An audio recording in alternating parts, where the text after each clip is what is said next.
पिछली श्रृंखला से हम देख रहे हैं कि कवि जो है वह विगत दिनों की याद कर रहा है और उन पर गहन चिंतन करते हुए, विचार करते हुए वह इस बात को समझता है, वह स्वयं को समझाता है कि जीवन में सुख दुख दोनों समान रूप से आते रहते हैं, हम उनसे बच नहीं सकते हैं।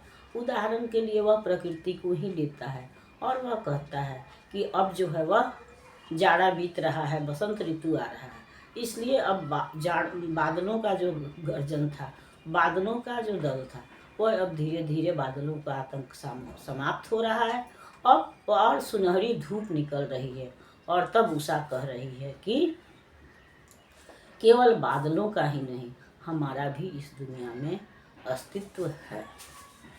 उसी तरह से आंसू यानी उसके कण भी कह रहे हैं कि नहीं केवल मेघ का, न केवल बादलों का, बल्कि हमारा भी अस्तित्व इस दुनिया में है, इस जीव जगत में। प्रकृति के जितने भी जीव जंतु हैं, उनका सबका अपना एक अलग अस्तित्व है, अपना महत्व है और समय समय पर अवसर सबको मिलता है, भले हम उसको पहचान नहीं पाते।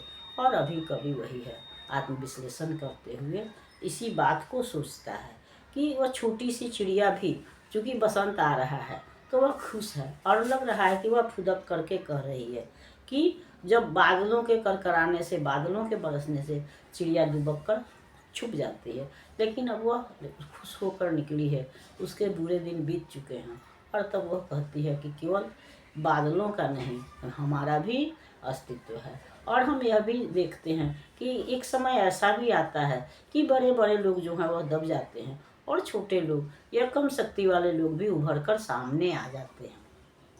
तो अभी कवि इसी स्थिति का चित्रण करते हुए कहता है कि अब घन गर्जन गान कहाँ है, कहती है उषा की पहली किरण लिए मुस्कान सुनहली, नहीं दमकती दामिनी का ही, मेरा भी अस्तित्व यहाँ है।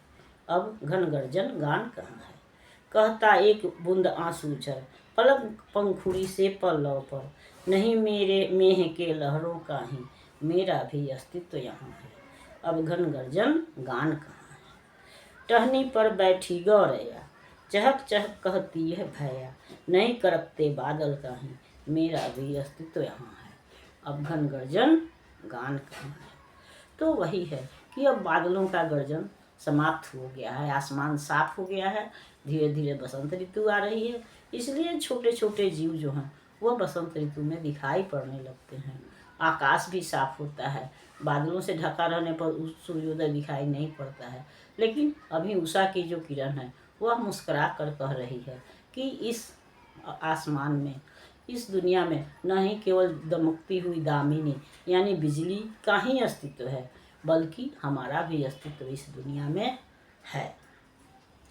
और उसी तरह से जो है पलक आंसू जो हैं या उसके कण जो हैं वो भी कह रहे हैं कि केवल मेघ का ही, केवल बूंदों का, बरसती हुई बूंदों का ही अस्तित्व नहीं है, बल्कि हमारा भी अस्तित्व इस दुनिया में है।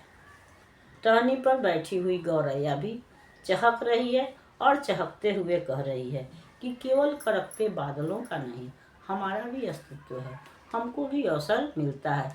यानी कहने के लिए कि प्रकृति ने सबको समान रूप से अवसर दिया है, अब उसका हम किस तरह से उपयोग करते हैं या नहीं कर पाते हैं, यह हमारे ऊपर निर्भर है। और कवि के अनुसार यह भी है कि हमको अवसर खोना नहीं चाहिए, बल्कि उसका उपयोग करना चाहिए। अगली श्रृंखला में हम अगले गीत पर विचार करेंगे।